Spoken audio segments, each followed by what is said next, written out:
Welcome to episode 4 of the Same60 Pokemon podcast. I'm Jeffrey, JGB146 Blake. Hey, this is Seagrove. And, yeah, we'll dig into it. So, the first question that anybody needs to ask anybody right now, I think, is, how was your Thanksgiving? It's pretty good. We had some sickness going around, but both of my sisters were here for Thanksgiving. My brothers were not, but it's good to be with them and played some volleyball and ate together, so it was good. How was yours? Good.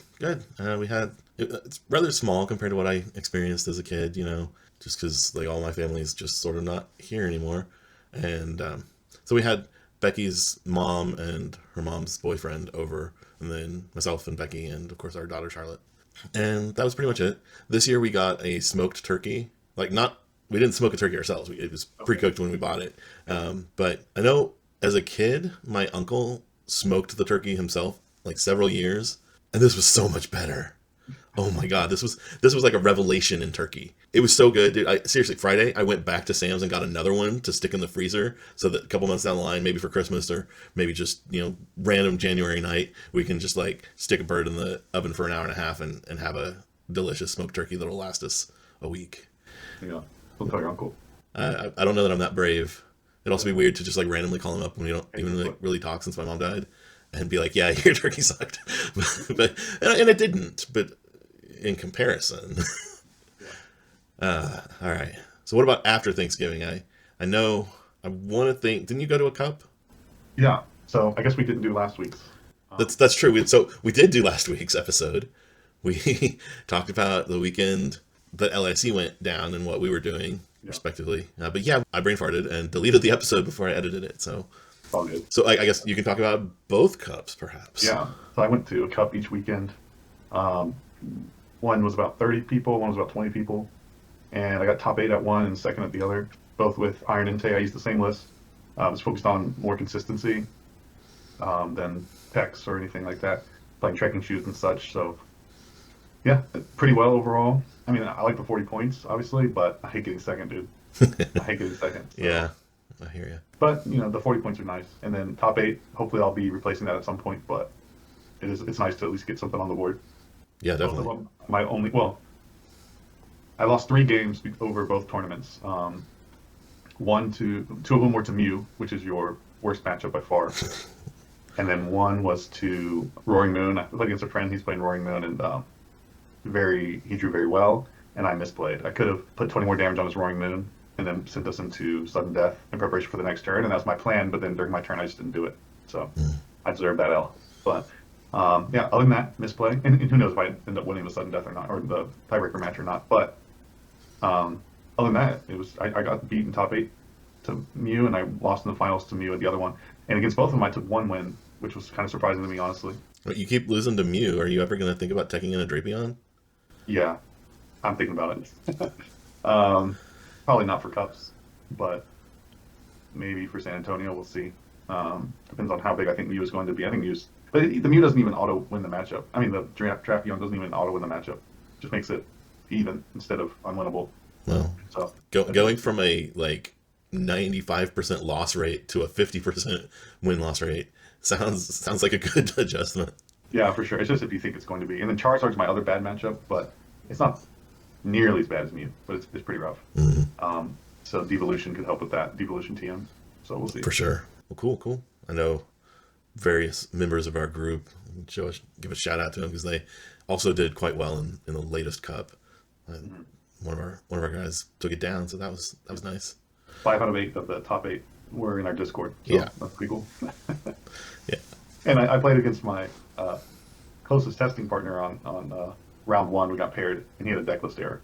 Oh. So he stopped me, and then got a loss for the deck list error. So I got pretty. So he was playing Rapid Strike, which stomps. This is another bad matchup. It's just not that widely played.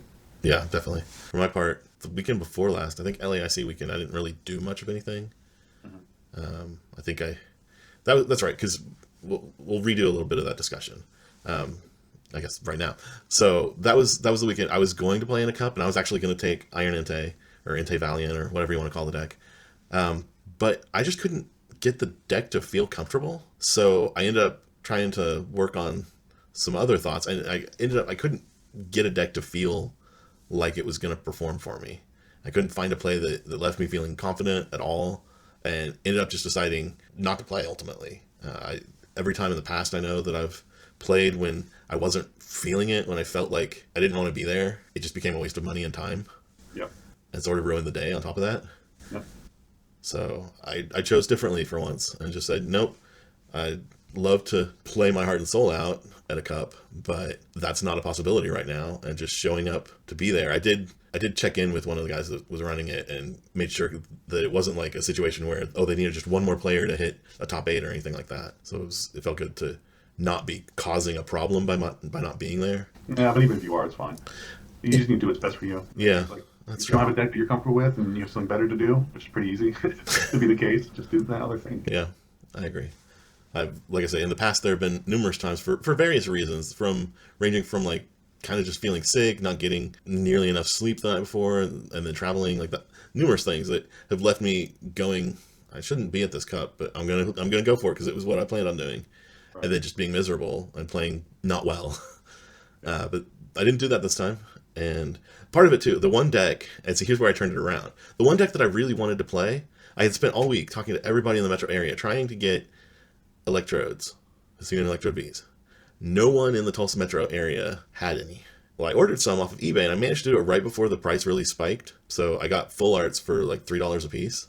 Nice. And then this last weekend, just yesterday, I went. It wasn't a cup; it was a challenge, but it was actually about the same size as the cup had been. And I kind of had done the same thing where I tested a few different decks, but I've just really felt Klawf performs for me. Yeah. And the meta where I'm at is kind of the top players are playing Tina, and Klawf actually does well into Tina. At least it has for me. So I was just like, hey, I'm just gonna take it. I had tested a bunch of other things; they were not performing well into Tina, and so I took Klawf to the challenge. It was 17 masters. Good size challenge. Yeah, it was good. It was fun. The only match that I lost, the only game that I lost, was to a guy that when he was a senior, I was coaching him. So that feels kind of good that like somebody you coached manages to like rise to that level. And he knew what I was playing, so he made me go first when he won the coin flip. And then on top of that, I prized my squawkabilly. So it was like, nope, not setting up this game. Yeah. And by the time I drew out of it, it was just basically over already. But I realized after the fact, in fact, I realized going into the next game where I also prized squawkabilly, that what I should have done, because I ended up getting to 4 Sealstone on my first turn, and I should have used that to get the freaking Hisuian Heavy Ball. And I looked for it in round 4, and it was prize 2 that game. But I ended up still winning that game. So that was neat. I did go second. And so my placement, where I would have been if I had not changed it, I would have been 3-1 for 3rd place. But I'm to the point with challenges now, I only get points from them if I take 1st place. So when I knew I wasn't going to get 1st, I just conceded after, even though I won the game. I was like, nope, she gets it because she can get points still. But I beat, Mew and Chin Pao, and then I'd lost to the randomness that we'll talk about later of Towards the Latest Creation. That's what Nate was playing. And then I won against the Palkia deck that's come back. Yeah. So I'm happy to see it doing well, but it's going to be hard for Entei. So. Yeah, it will make Entei hurt some. I wonder if that's why we're seeing a resurgence. I don't think Entei's big enough that that's the reason for it. He actually 5-0'd Miraidon or something like that. That's kind of crazy. I didn't realize that.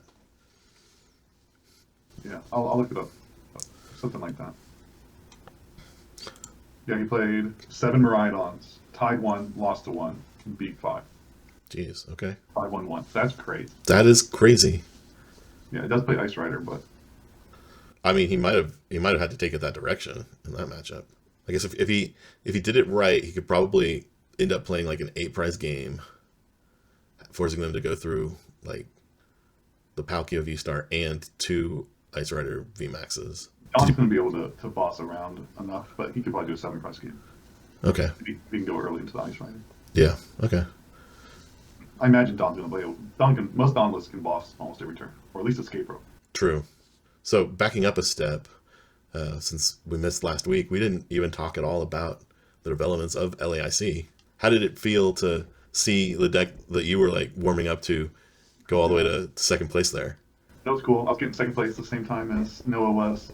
Our lists were, I mean, all the lists are pretty similar, I would say, but Sure. our lists were probably 5 cards off or something like that. So he was playing the Devolution TM. I wasn't. That helps against Charizard, but other than that, it wasn't. We were kind of similar lists. So it was fun. It was cool.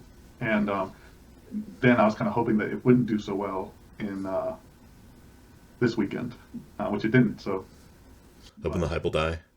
yeah, I don't want people to have it too much on their radar, but I want it to do well, right? Yeah.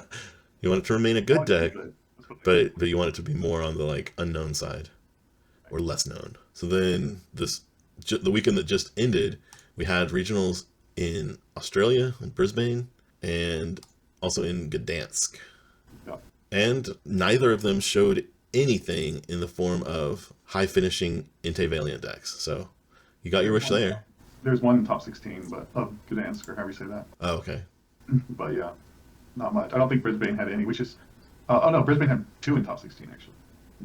It's interesting because in Australia, Guardy is so big, but it's really good against Guardy. But Charizard was also pretty big, and it's not very good against Zard. Mhm. So, And then we did see Stall actually rear its head up to the point that it took down the Gdansk regional, which was a pretty good sized one with almost 1,000 players. yeah, Stall's got some great matchups right now. People are loving Guardy. Guardy's terrible into Stall. People are loving Zard. Zard is terrible into Stall. I don't know how the Mew matchup is, but it seems like a good play right now. I'm sure a lot of people are going to play it in San Antonio.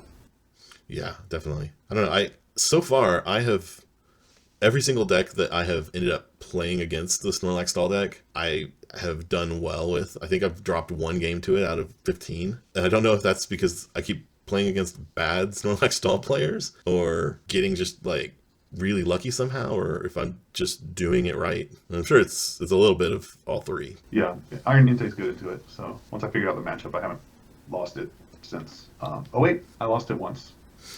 I lost it once since, but it's like 8-1 or something. Yeah, I think you've got so many switching cards in that deck. You can't really use your retreat cards, the tools, but other than that, I mean, you still can when you like boss up something else for a knockout too. So yeah, it's a good matchup for sure.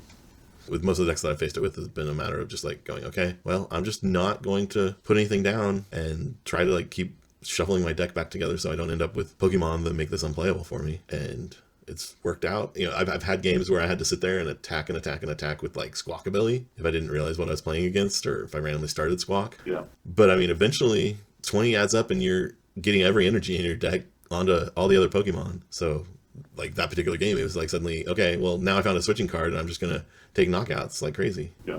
I also like will even hold Pokemon that I can attack with, but just don't want. I hold so that like at times they end up Ericizing an attacker onto the field, and like they wasted their supporter, and it like helped me, which has been neat. Now I'm curious about the wording on Erica. Yeah, it's not a May. If they find a Pokemon, they have to bring it to the active. Nice.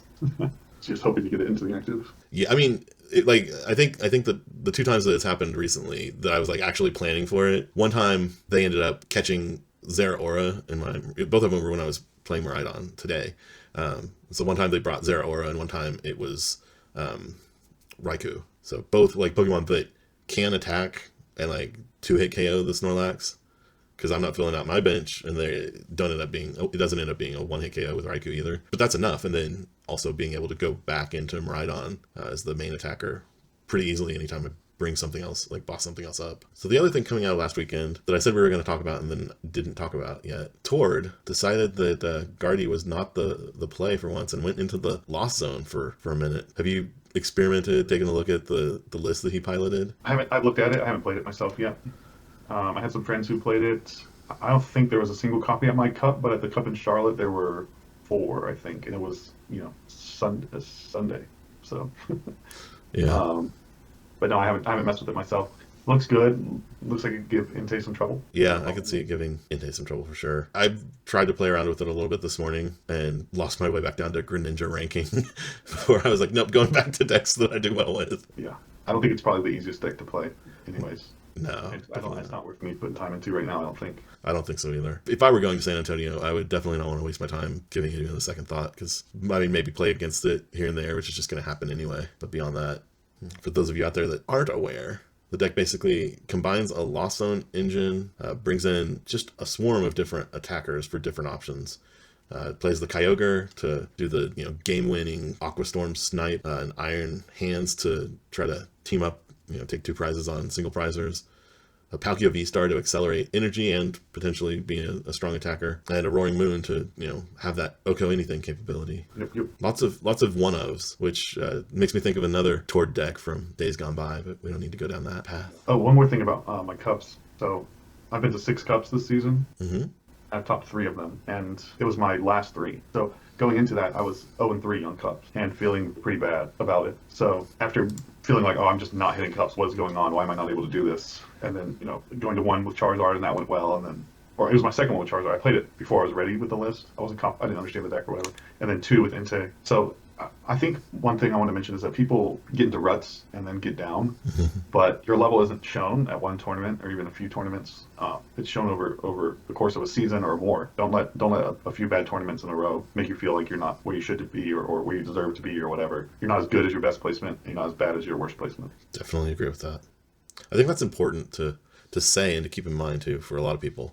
I know I can get down about my play for reasons like that too, and I can just as easily go the other way. Like when Nate and I both topped that cup, the very first cup of the year in Arkansas, we were on top of the world, and then neither of us did anything in cups for basically the next 2 months, and we were both kind of feeling it at that point, but it wasn't justified in really either direction.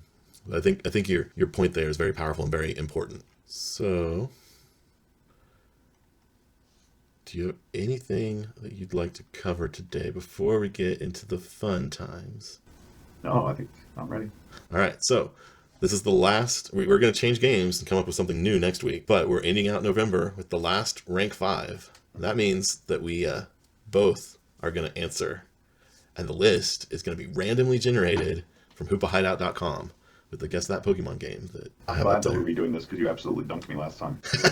Objectively better than mine. So I'm ready. I'm ready for redemption. All right, the first Pokemon to rank is Barboach. Barboach is a bad Pokemon. Not a cool Pokemon. Agreed. I'm going to put Barboach at 5. Because even if there's a Pokemon that's worse, which isn't that likely, it's not going to be that much worse. So I'm gonna safely put Barboach at 5. I agree. I'm going to go 5 as well. Because even the evolution into Wishcash, Wishcash, I might have said 4 on, but even still, yeah. So yeah, definitely a 5. The next Pokemon is Torchic. You have to go first. That's true. Yep, it is my turn. Okay, I'm gonna go 2 with Torchic. That's what I put.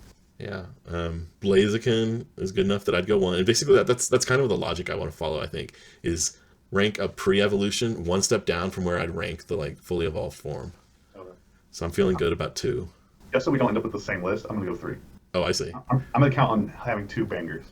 Okay. Out of the next 3, so. Wow. All right. Likely, but. I mean, I will say last time you gave up, and then we were hit with Dragonite, which nobody saw. But so let's see. What's the next one? The next one is Giratina. Okay. Giratina is a great Pokemon. I'm gonna put him at 2 because I'm holding out number 1 for whatever it's gonna be. But Giratina is good. I don't really like evil Pokemon that much, but he's undeniably cool and creepy and does his job very well. So. Also, I hate that deck, so. You're like, I'm not giving it enough credit to go number 1. Well, I am going to go number 1 with Giratina, because, yeah. Okay, so I've gone 1, 2, and 5, and you've gone 2, 3, and 5. Okay. Our next Pokemon is Misdrevious. Okay, I'll put Misdrevious at 4. 4 for you? All right. I'll go. See, I want to break my rule now, because Mismagius, I'd say 3. Even if I had the whole spectrum, I'd still say 3, which means that I should be saying 4 for Mr. Drevious. But I don't know, looking at the cuteness of these eyes, it's hard to say 4. You still got your 1 slot open? Yeah. It's just gonna come down to how good the next one is. Yeah. No, I'm gonna go 3. Okay. I'm gonna think better than Torchic. That's the question. If it's better than Torchic, I win. If it's worse than Torchic, you win. Well, now it has to be worse than Misdrevious for me. No, I know, but. For your list to be perfect, but for your list to be better than mine. Okay, sure. I gotcha. So, our final Pokemon. Oh, I think you win. What is it? It's Koraidon. Okay, let's go. Oof. Mine's in the right order. It's the order I would have put it in. Oof. Yeah, Koraidon does not belong in 4th place. Ooh. I feel good about Tina in first for me. I get that. I like Cryon better, but your team is a good number one. My list is in order. So. Well done. And with that, this has been Jeffrey, JGB 146 Blake. And I'm Seagrove. With the Same60 podcast. Thanks for listening.